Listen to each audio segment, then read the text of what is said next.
ختم نبوت کی جو پرفیکٹ ایکسپلینیشن نبی علیہ السلام نے خود کر دی ہے صحیح بخاری کی ایک حدیث میں، آپ صلی اللہ علیہ وآلہ وسلم نے فرمایا لم یبق من النبوۃ الا المبشرات، نبوت کی خبروں میں میرے بعد اب کوئی چیز باقی نہیں بچی سوائے مبشرات کے۔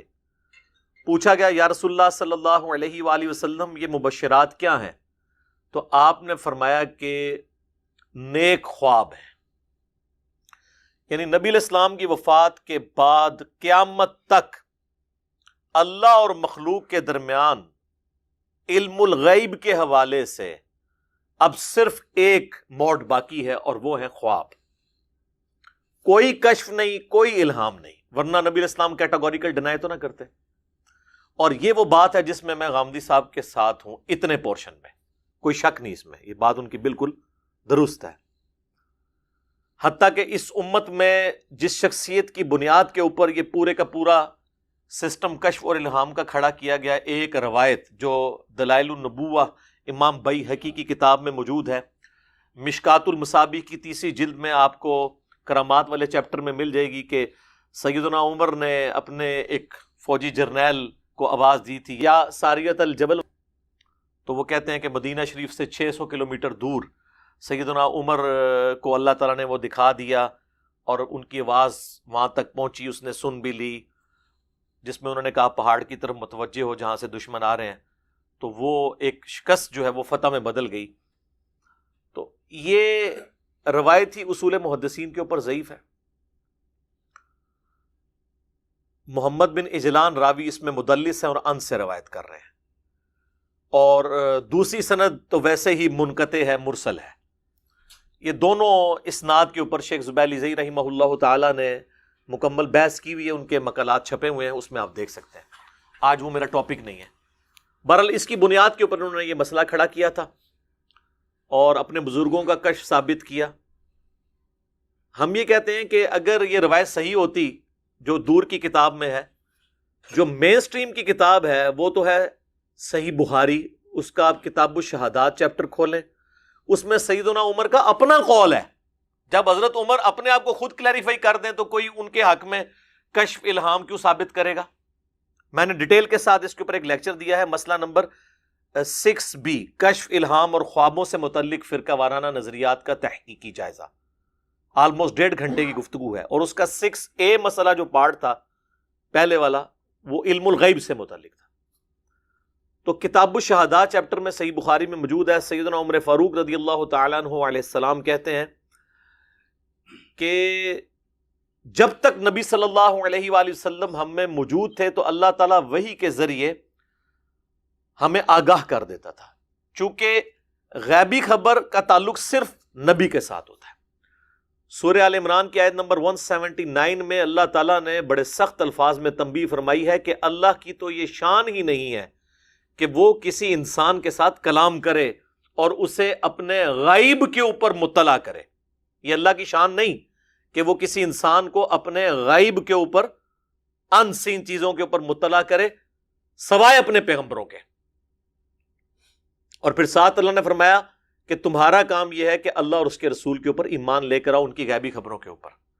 علم الغیب کا تعلق صرف اللہ اور اس کے نبی کے درمیان ہے، اور نبی علیہ السلام اس کو امت تک پہنچاتے ہیں، غیر نبی کے لیے علم الغیب نہیں ہے۔ تو سیدنا عمر صحیح بخاری میں خود کہہ رہے ہیں کہ جب تک رسول اللہ ہمیں موجود تھے، اللہ تعالیٰ وحی کے ذریعے ہمیں بتا دیتا تھا، تو ہم کسی کے باطن کے معاملات کے اوپر بھی فیصلہ اس وقت کرتے تھے کیونکہ اللہ بتا دیتا تھا۔ اب نبی علیہ السلام دنیا سے جا چکے ہیں، اب ہم لوگوں کے ظاہری اعمال کے اوپر فیصلہ کریں گے اور باطن کا معاملہ اللہ کے سپرد کریں گے۔ ہم کسی کا یہ لیم ایکسکیوز قبول نہیں کریں گے کہ میری تو نیت ہی یہ نہیں تھی۔ جو اس نے ظاہری عمل کیا ہوگا اس کے مطابق اسے سزا اور جزا کا معاملہ ہوگا، کیونکہ ہمیں نہیں پتا اس کی اندر کی نیت کیا ہے۔ ہاں، رسول اللہ جب موجود تھے تو ہمیں اللہ تعالیٰ بتا دیتا تھا اپنے نبی کے ذریعے کہ یار یہ بات یوں نہیں یوں تھی، تو ہم بینیفٹ کسی کو دے سکتے تھے کہ یار اس کی نیت یوں نہیں تھی۔ اب رسول اللہ کے بعد یہ ہے معاملہ بین۔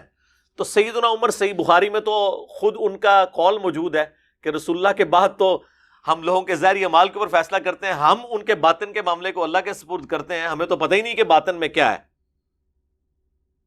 اور ان کے بارے میں یا ساریت الجبل والی روایت کو کوٹ کرنا اور اس کے اوپر پورے معاملات، اور پھر وہ لے کے آنا جی وہ بخاری مسلم میں حدیث ہے کہ اگلی امتوں میں محدث ہوا کرتے تھے.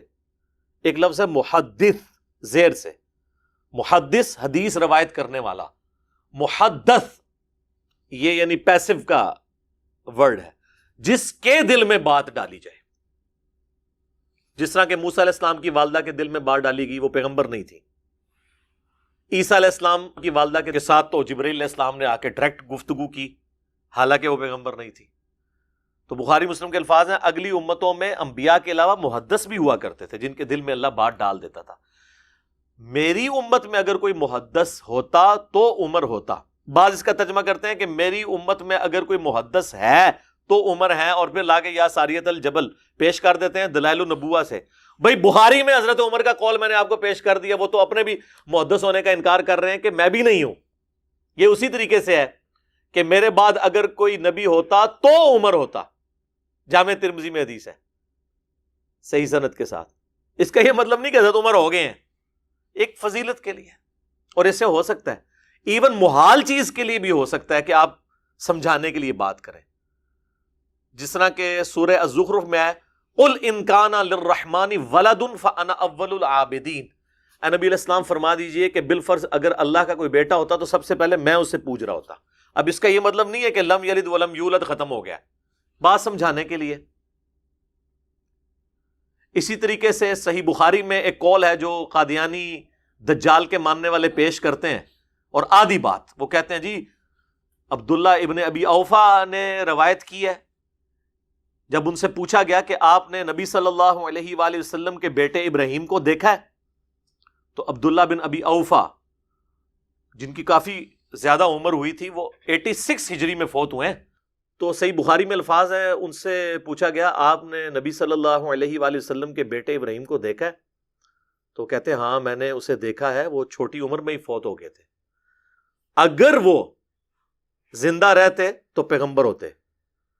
اب قادیانی اس جملے کو اٹھاتے ہیں، وہ کہتے ہیں دیکھیں جی نبوت کا سلسلہ جاری ہے.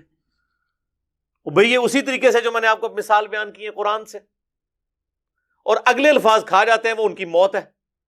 اگلے الفاظ یہ ہیں کہ عبداللہ ابن ابی اوفا کہتے ہیں چونکہ نبی صلی اللہ علیہ وآلہ وسلم خاتم النبیین ہیں، اس لیے ان کا بیٹا جوانی کی عمر کو نہیں پہنچا.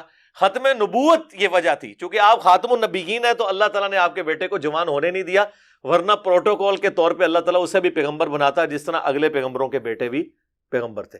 اب اگلی بات تو خاتم النبیین کی جو کوالٹی ہے وہ ثابت کر رہے ہیں ابن ابی اوفا، یعنی سیدنا ابراہیم بن محمد علیہ السلام کی موت کو وہ اس سے ریلیٹ کر رہے ہیں کہ ختم نبوت ہے، اس کی وجہ سے ان کی موت ہوئی ہے کہ اللہ تعالیٰ نے ان کو جوانی تک پہنچنے نہیں دیا. اور اسی چیز کا ذکر سورہ الاحزاب کی آیت نمبر 40 میں ہے، ما کان محمد ابا احد من رجالکم ولکن رسول اللہ وخاتم النبیین.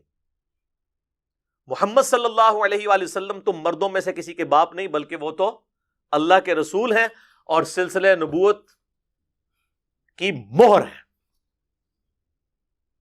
یہ ترجمہ بھی درست ہے، اور سلسلہ نبوت کو ختم کرنے والے ہیں، یہ ترجمہ بھی درست ہے. تو اس میں کیا الفاظ ہیں؟ تم مردوں میں سے کسی کے باپ نہیں، یعنی ان کا کوئی بیٹا بھی مرد نہیں بنے گا، بلکہ وہ پہلے ہی اللہ تعالیٰ نے ان کو اٹھا لیا تاکہ نبی علیہ السلام کی ختم نبوت والا معاملہ بالکل کلیریفائی رہے. قرآن میں خاتم کا لفظ ہے، یعنی سیل آف دا پروفیٹ، اور مہر ڈاکومنٹ کے اینڈ پہ لگتی ہے، چاہے اسے بند کرنے کے لیے لگائی جائے یا لکھے ہوئے ڈاکومنٹ کے اینڈ پہ. اس سے مراد یہ ہوتا ہے اس کے بعد اس ڈاکومنٹ میں کوئی چیز ایڈ نہیں ہو سکتی، یہ جرم ہوگا. یہ جو غلام احمد قادیانی دجال نے مطلب لیا وہ تو فٹ نہیں بیٹھتا. یہ آج تک امت میں کسی نے یہ مطلب نہیں لیا، اس نے جا کے کان یہاں سے بھی نہیں پکڑا، کچھ اور ہی جا کے چیز پکڑ لی ہے. اور پھر احادیث تو اس پہ گواہ ہے.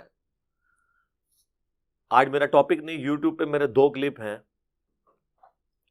جو قادیانیوں کی اصلاح کا سبب بنے اور مسلمانوں کی اصلاح کا بھی سبب بنے. جو قادیانیوں کو بھی برا لگتے ہیں اور مسلمانوں کو بھی برے لگتے ہیں وہ کلپ. نمبر 1 ہے قادیانیوں کو دعوت اصلاح، اور نمبر 2 ہے قادیانی حق بات کیوں نہیں قبول کرتے. اس میں نے بتایا کہ وہ مسلمانوں کے بزرگ بابوں کی غلط کتابوں اور عبارات کی وجہ سے اپنے باطل عقائد کے اوپر محکم ہے. تو وہ آپ ویڈیوز دیکھ سکتے ہیں. آج میرا ٹاپک نہیں ہے. اور بعض لوگ کہیں گے کہ اگر یہ فضیلت اگلی امتوں کو حاصل تھی تو اس امت سے کیسے چھن گئی؟ اس لیے چھن گئی کہ اس امت کو بڑی فضیلت ملی ختم نبوت کی. ختم نبوت کا تقاضا تھا کہ کشف الہام ختم ہو جاتا تاکہ کوئی غلام قادیانی دجال جیسا بندہ نقب ڈالنے کی کوشش نہ کرتا. اور توحید کے کامل ہونے کا تقاضا تھا کہ اگلی امتوں میں سجدہ تعظیمی حلال تھا، ہماری امت میں وہ بھی حرام ہو گیا غیر اللہ کے لیے. جو آدم علیہ السلام کو فرشتوں نے کیا، یوسف علیہ السلام کو ان کے بھائیوں نے کیا، اگلی امتوں میں جائز تھا. تو یہ میرا گولڈن کوٹ ہے. گولڈن کوٹ اس لیے نہیں کہ آپ میری تعریف کریں، یہ میں اس کا لطف لیتا ہوں کہ اللہ نے میرے اوپر یہ بات کھولی کہ میں ایک جملہ بولتا ہوں کہ جس طرح اس امت میں توحید کامل ہے کہ سجدہ تعظیمی بھی حرام ہے، اسی طریقے سے ختم نبوت بھی کامل ہے کہ کشف الہام سب کچھ ختم. اب رہ گئے خواب. تو خواب صرف اس وقت مانے جاتے ہیں جب اپنے فرقے کا بندہ دیکھے، دوسرے کا نہیں مانا جاتا. خوابوں کی دنیا ایک علیحدہ سے ٹاپک ہے، اس کے اوپر میری کئی ایک ویڈیوز ہیں. خواب بخاری مسلم میں حدیث ہے، خواب یا اللہ کی طرف سے ہوگا یا شیطان کی طرف سے یا نفس کی طرف سے. اب یہ کون ڈیفائن کرے گا کہ اللہ کا خواب ہے دکھایا ہوا، شیطان کا ہے یا نفس کا ہے؟ رہا نبی علیہ السلام کا خواب میں دیکھنے کا معاملہ تو ایک بہت سینسٹیو ایشو ہے. اس کے اوپر میں نے بڑی ڈیٹیل ڈسکشن کی ہے. آپ یوٹیوب کے اوپر جا کے لکھیں خواب میں دیدار مصطفیٰ صلی اللہ علیہ وآلہ وسلم. دنیا میں کسی کی ویڈیو بھی اتنے لوگوں نے نہیں دیکھی ہوگی جتنی میرے وہ والی ویڈیو دیکھی ہے. میں نے پوری ڈاکٹرن کلیئر کی ہے. میں نے اہل حدیث کے چند سخت مزاج لوگوں کا بھی رد کیا جو کہتے ہیں کہ بھئی صحابہ کے بعد کوئی حضور کو دیکھ ہی نہیں سکتا. اور دوسری طرف صوفیاء کے ماننے والے بریلوی دیوبندی، ان کا بھی رد کیا کہ آپ نے بھی تماشا بنایا ہوا ہے. یہ سلف کے ہاں اس طریقے سے نہیں تھا کہ کوئی بھی خواب بیان کرے تو اس کے خواب کو ایکسیپٹ کر لیا جائے گا. یہ بہت سینسٹیو ایشو ہے کیونکہ نبی صلی اللہ علیہ وآلہ وسلم کے ساتھ ہمارا ایمان جڑا ہوا ہے. ٹھیک ہو گیا؟ یہ کوئی سادہ معاملہ نہیں ہے.